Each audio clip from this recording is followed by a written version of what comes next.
आज हम लोग पढ़ने जा रहे हैं 10th क्लास का जो है फिजिक्स यानी भौतिक, प्रकाश का परावर्तन और अपवर्तन। प्रकाश का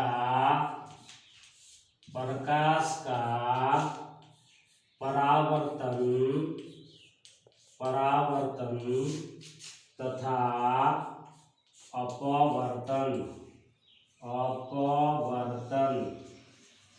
याद रखिएगा, परावर्तन जो होता है वो दर्पण में होता है और अपवर्तन जो होता है वो लेंस में होता है। तो सबसे परिभाषा पहले आता है, दर्पण किसे कहते हैं। दर्पण, जिसको इंग्लिश में हम लोग मिरर कहते हैं। क्या कहते हैं? मिरर। ऐसे भाषा में हम लोग आईना बोलते हैं। क्या बोलते हैं? आईना। तो दर्पण किसी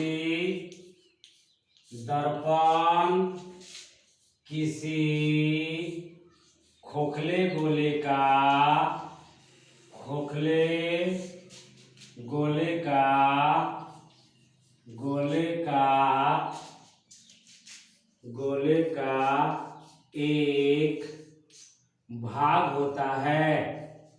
एक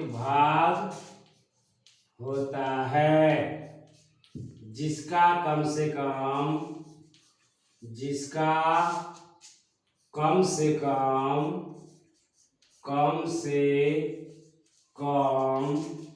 एक भाग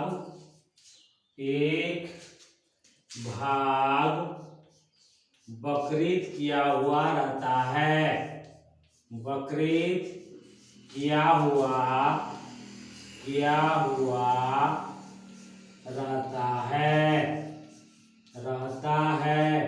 क्या लिखे हैं?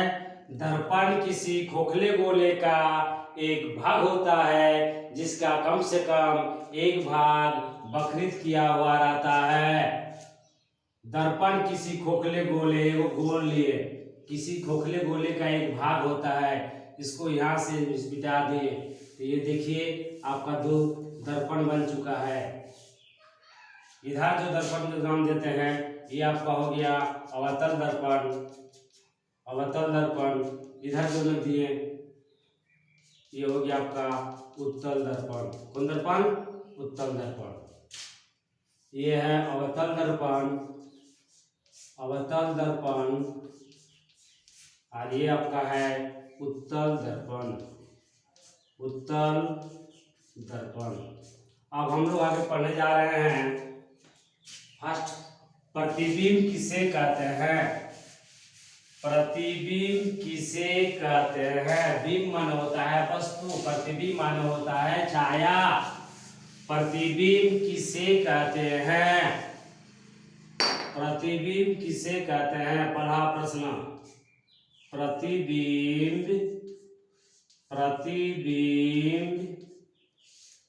किसे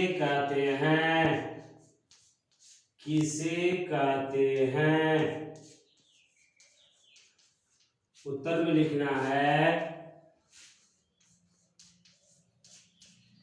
किसी बिंदु वस्तु से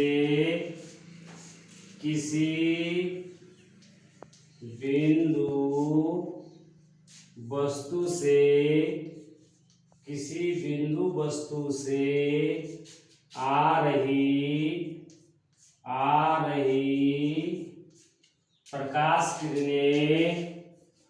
प्रकाश किरणें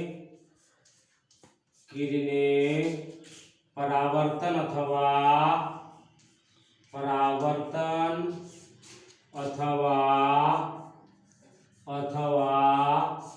अपवर्तन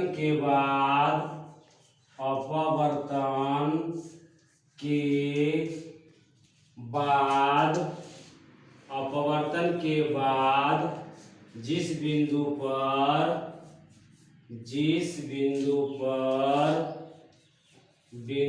पर काटती है या काटती हुई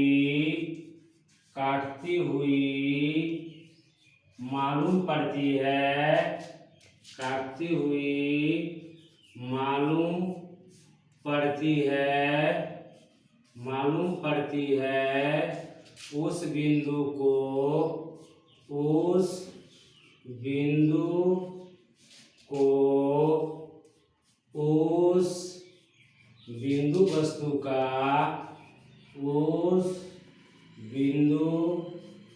वस्तु का प्रतिबिंब कहते हैं। प्रतिबिंब माने होता है छाया। प्रतिबिंब कहते हैं। प्रतिबिंब माने होता है छाया। प्रतिबिंब किसे कहते हैं? तो उत्तर में हम लोग क्या लिखे हैं? किसी बिंदु वस्तु से आ रही प्रकाश किरणें परावर्तन अथवा अपवर्तन के बाद जिस बिंदु पर काटती है या काटती हुई मालूम पड़ती है उस बिंदु को उस बिंदु वस्तु का प्रतिबिंब कहते हैं। प्रतिबिंब कितने प्रकार के होते हैं? अब प्रश्न उठता है कि प्रतिबिंब कितने प्रकार के होते हैं? प्रतिबिंब दो प्रकार के होते हैं, वास्तविक प्रतिबिंब और काल्पनिक प्रतिबिंब। काल्पनिक प्रतिबिंब को आभासी प्रतिबिंब भी कहा जाता है। अब दूसरा प्रश्न उठता है कि प्रतिबिंब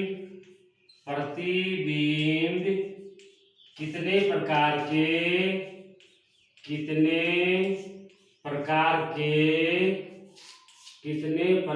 के होते हैं।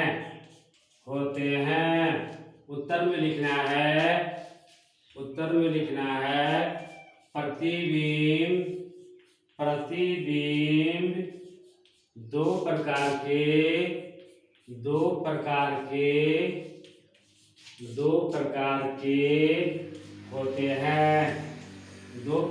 के होते हैं। एक नंबर में हो गया वास्तविक प्रतिबिंब।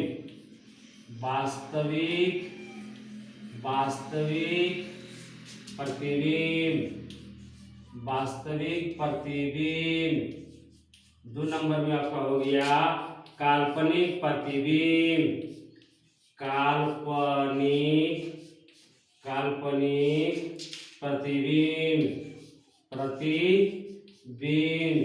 काल्पनिक प्रतिबिंब को आभासी प्रतिबिंब भी कहा जाता है। आभासी प्रतिबिंब भी कहा जाता है। तो प्रतिबिंब कितने प्रकार के होते हैं? प्रतिबिंब दो प्रकार के होते हैं, वास्तविक प्रतिबिंब और काल्पनिक प्रतिबिंब। काल्पनिक प्रतिबिंब को आभासी प्रतिबिंब भी कहा जाता है। अब प्रश्न उठता है कि वास्तविक प्रतिबिंब और काल्पनिक प्रतिबिंब में क्या अंतर है? वास्तविक प्रतिबिंब और काल्पनिक प्रतिबिंब में क्या अंतर है? वास्तविक प्रतिबिंब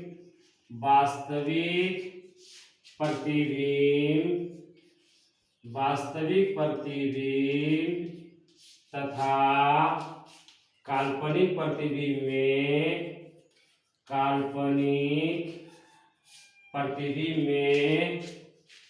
प्रतिबिंब में क्या अंतर है?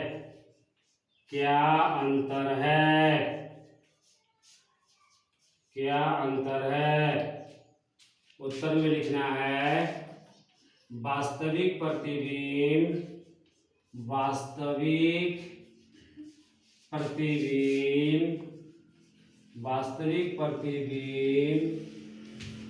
और काल्पनिक प्रतिबिंब में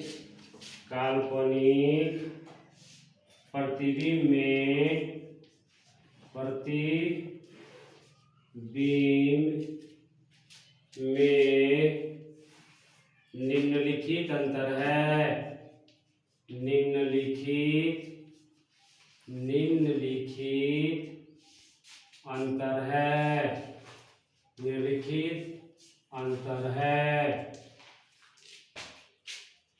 एक तरफ लिखेंगे वास्तविक प्रतिबिंब, वास्तविक प्रतिबिंब, वास्तविक प्रतिबिंब, और एक तरफ लिखेंगे काल्पनिक प्रतिबिंब, जिसको हम लोग आभासी प्रतिबिंब भी कहते हैं।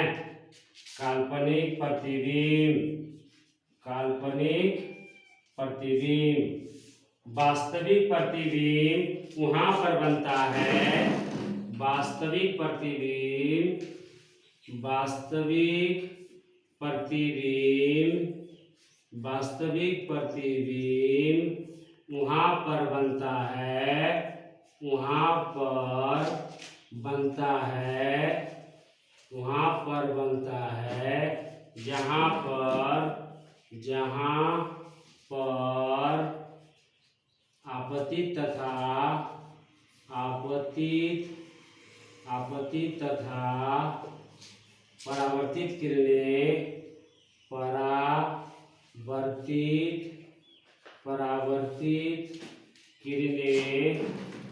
परावर्तित किरणें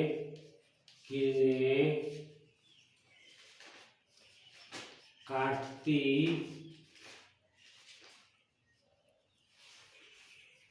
है। और काल्पनिक प्रतिबिंब, काल्पनिक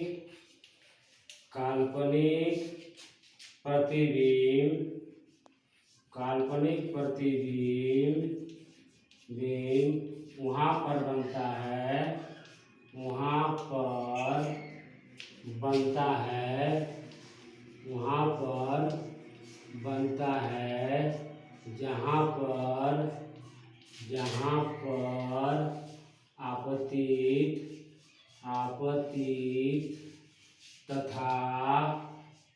आपतित तथा परावर्तित किरणें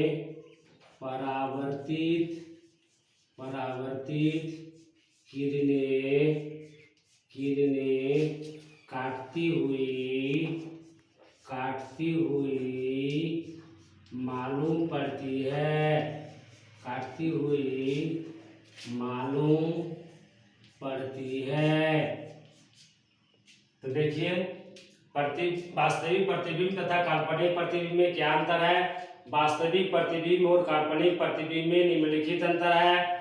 एक तरफ लिखे है वास्तविक प्रतिबिंब और एक तरफ लिखे है काल्पनिक प्रतिबिंब। एक नंबर अंतर क्या लिखे हैं कि वास्तविक प्रतिबिंब वहां पर बनता है जहां पर आपतित तथा परावर्तित किरणें काटती है, और काल्पनिक प्रतिबिंब वहां पर बनता है जहां पर आपतित तथा परावर्तित किरणें काटती हुई मालूम पड़ती है। अब वास्तविक प्रतिबिंब पर दो लिखेंगे। वास्तविक प्रतिबिंब को पर्दे पर प्राप्त किया जा सकता है, परंतु काल्पनिक प्रतिबिंब को पर्दे पर प्राप्त नहीं किया जा सकता है। दूसरा अंतर लिखेंगे, एक तरफ लिखेंगे वास्तविक प्रतिबिंब,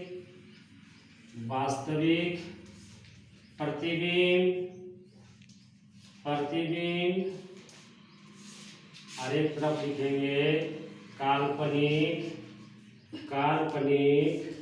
प्रतिबिंब।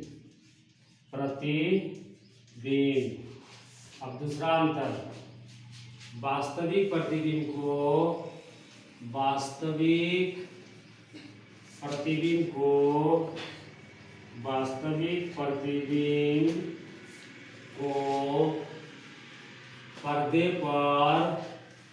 पर्दे पर प्राप्त किया जा सकता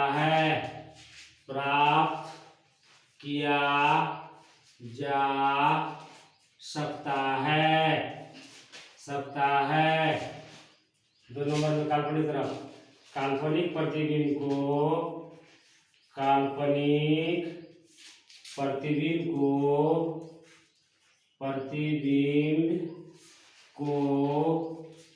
पर्दे पर प्राप्त नहीं किया जा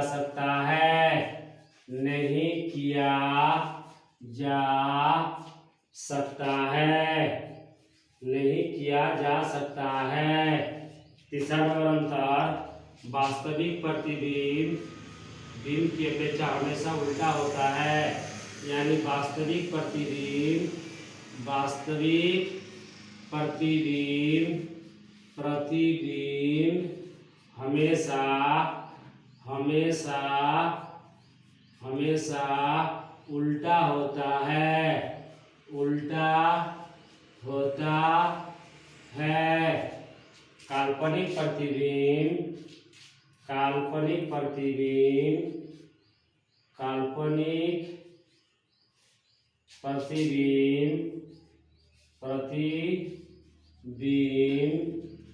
हमेशा हमेशा सीधा होता है, सीधा होता है। तो देखिए हम लोग लिखे वास्तविक प्रतिबिंब और काल्पनिक प्रतिबिंब में क्या अंतर है। दूसरा नंबर अंतर लिखे हैं, वास्तविक तरफ वास्तविक प्रतिबिंब को पर्दे पर प्राप्त किया जा सकता है और काल्पनिक प्रतिबिंब को पर्दे पर प्राप्त नहीं किया जा सकता है।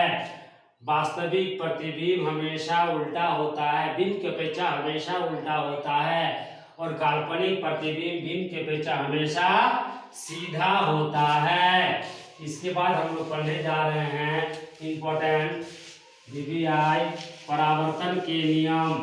परावर्तन के नियम लिखे। परावर्तन के दो नियम होते हैं। परावर्तन के दो नियम होते हैं, आपतित किरण परावर्तित किरण तथा आपतन बिंदु पर अभिलंब सभी एक ही समतल में होते हैं और आपतन कोण परावर्तन कोण के बराबर होते हैं। हम लोग लिखे हैं परावर्तन के नियम। परावर्तन के नियम, तो परावर्तन के कई नियम होते हैं, दो नियम होते हैं। नियम तो कैसे कहाँ से बना है देखिए, ये M और M डैश एक समतल दर्पण है। कौन दर्पण है? M डैश एक समतल दर्पण है। ऐसे करके किरण जो आ रही है आकर जो दर्पण में जो टकरा रहा है, ये हो गया आपतित किरण, ये आपतन बिंदु। मान लीजिए ये वो है, ये है आपतित किरण, इसको बोलते हैं आपतित किरण। आपतित किरण टकराने के बाद ऐसे इस रिटर्न घूम के चल जाता उधर, इसको बोलते हैं परावर्तित किरण। परावर्तित किरण, परावर्तित किरण। अरे बीच में जो होता है वो होता है अभिलंब, M और M डैश, ये है अभिलंब। यहाँ होता है आपतन कोण I, परावर्तन कोण R। ठीक है, हम यहाँ लिख दे रहे हैं M डैश इक्वल टू समतल दर्पण, समतल दर्पण AO आपतित किरण, आपतित किरण OB परावर्तित किरण, परावर्तित किरण O आपतन बिंदु, O आपतन बिंदु, आपतन बिंदु I कोण AON इक्वल टू I आपतन कोण, आपतन कोण, कोण BON equal to R equal to परावर्तन कोण, परावर्तन कोण और M डैश अभिलंब, अभिलंब। तो देखिए परावर्तन का दो नियम, परावर्तन के दो नियम होते हैं, आपतित किरण, परावर्तित किरण तथा पतन बिंदु पर अभिलंब सभी एक ही तल में होते हैं और आपतन कोण परावर्तन कोण के बराबर होते हैं। तो परावर्तन के दो नियम होते हैं। परावर्तन के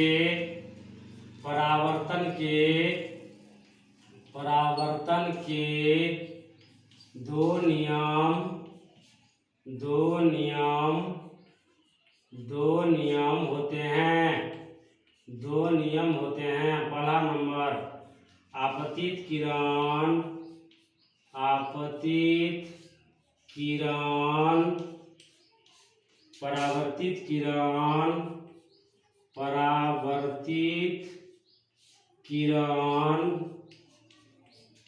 परावर्तित किरण तथा आपतन बिंदु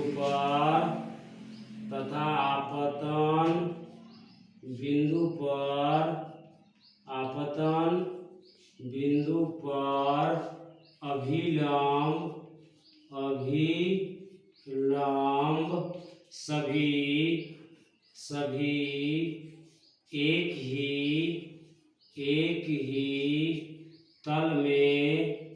एक ही तल में होते हैं। दूसरा नियम है आपतन कोण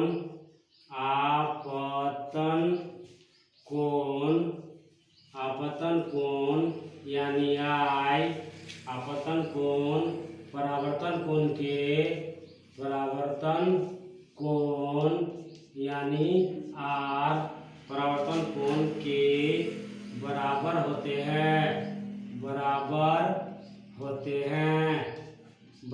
होते हैं। देखिए लिखे हैं परावर्तन का नियम। परावर्तन के दो नियम होते हैं। पहला नियम देखिए आपतित किरण, परावर्तित किरण तथा आपतन बिंदु पर, जिसको आपतन बिंदु बोलते हैं, आपतन बिंदु पर अभिलंब, इसको अभिलंब बोलते हैं। क्या बोलते हैं इसको? अभिलंब। आपतन बिंदु पर अभिलंब सभी एक ही तल में होते हैं। आपतित किरण, परावर्तित किरण तथा आपतन बिंदु पर अभिलंब सभी एक ही तल में होते हैं। और दूसरा है आपतन कोण यानी कोण I, परावर्तन कोण यानी R बराबर होते हैं। आपतन कोण परावर्तन कोण के बराबर होते हैं, अर्थात कोण I = कोण R लिख सकते हैं हम लोग, अर्थात कोण I = कोण R। अब हम लोग पढ़ने जा रहे हैं दर्पण। तीन प्रकार के होते हैं: समतल दर्पण, अवतल दर्पण और उत्तल दर्पण। दर्पण मुख्यतः तीन प्रकार के होते हैं। दर्पण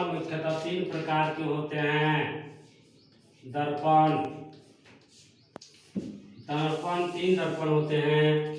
पहला आपका आ गया समतल दर्पण, समतल दर्पण। दो नंबर में हो गया आपका अवतल दर्पण, और तीन नंबर में हो गया आपका उत्तल दर्पण। ये दोनों को, अवतल दर्पण और उत्तल दर्पण, ये दोनों को गोलीय दर्पण बोलते हैं। कौन दर्पण बोलते हैं? गोलीय दर्पण। यानी गोलीय दर्पण दो प्रकार का होता है, एक अवतल दर्पण, एक उत्तल दर्पण। तो दर्पण मुख्यतः तीन प्रकार के होते हैं: समतल, अवतल और उत्तल। ये वाला आपका है, इधर से करके घुमा देंगे तो ये आपका है अवतल दर्पण। अवतल दर्पण का बाहरी वाला भाग रचित किया हुआ रहता है, और ये वाला आपका है उत्तल दर्पण। कौन दर्पण? ये वाला आपका हो गया अवतल दर्पण,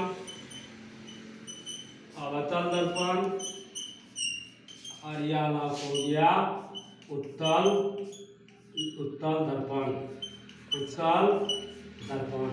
अब हम लोग पढ़ेंगे अवतल दर्पण का प्रयोग कहाँ कहाँ किया जाता है। अवतल दर्पण का उपयोग कहाँ कहाँ करते हैं, प्रयोग कहाँ कहाँ किया जाता है। प्रश्न बनाएंगे। अवतल दर्पण का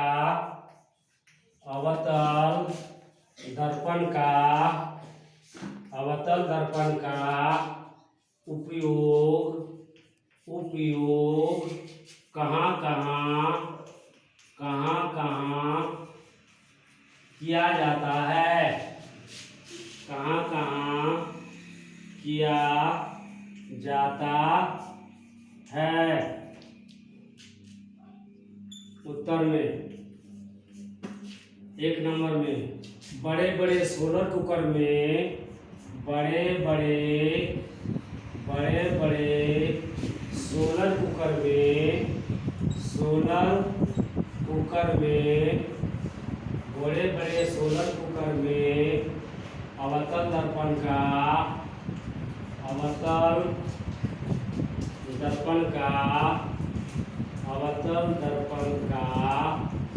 प्रयोग किया जाता है, या तो प्रयोग किया जाता है, प्रयोग किया जाता है। 2 नंबर में मोटर गाड़ियों के हेडलाइट, मोटर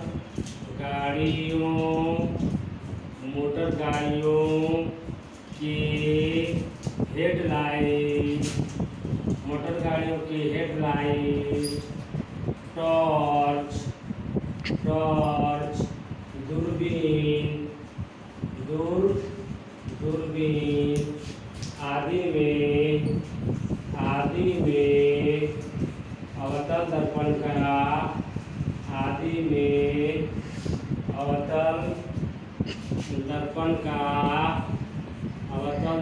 का प्रयोग किया जाता है,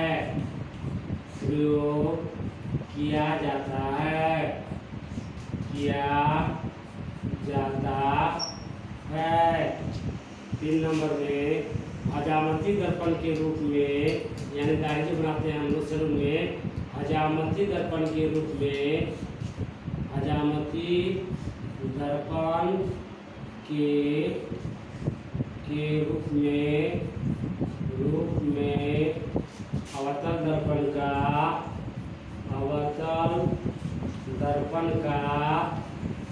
अवतल दर्पण का प्रयोग किया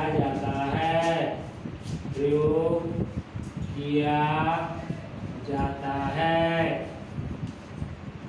4 नंबर में डॉक्टर रोगियों की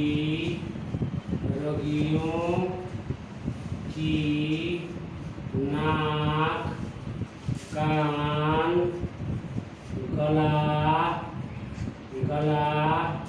आदि की जांच करने के लिए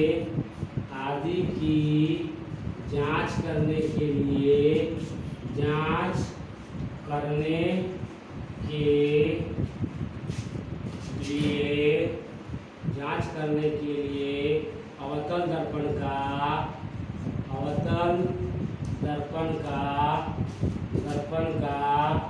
प्रयोग करते हैं,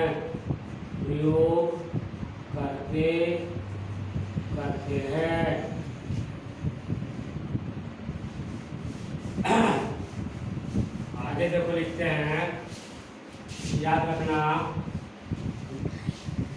गोलीय दर्पण जो 2 प्रकार के होते हैं, एक वो अवतल दर्पण, वो उत्तल दर्पण। अवतल को जो है अभिसारी दर्पण बोला जाता है और उत्तल को अपसारी दर्पण बोला जाता है। याद रख लीजिएगा, अवतल दर्पण को हम लोग अपसारी दर्पण बोलते हैं। अपसारी दर्पण और उत्तल दर्पण को अभिसारी दर्पण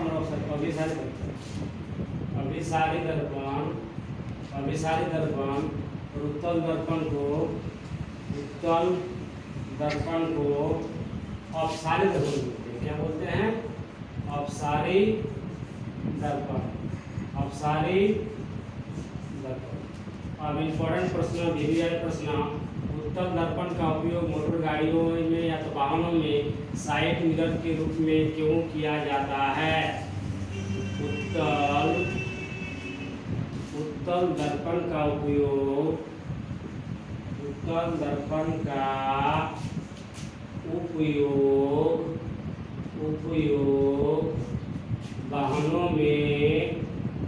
वाहनों में साइड मिरर के रूप में साइड मिरर जैसे इंग्लिश में भी लिखा हुआ रह सकता था, साइड मिरर हिंदी में बोलते हैं पश्च दृश्य दर्पण। तो उत्तल दर्पण का उपयोग वाहनों में साइड मिरर के रूप में क्यों किया जाता है?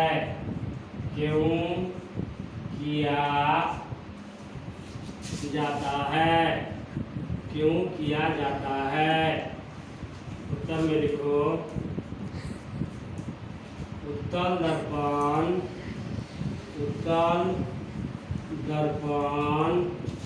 हमेशा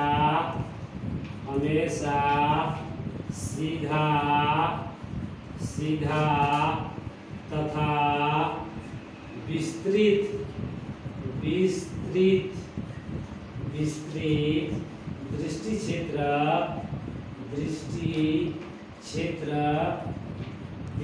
दृष्टि क्षेत्र बनाते हैं।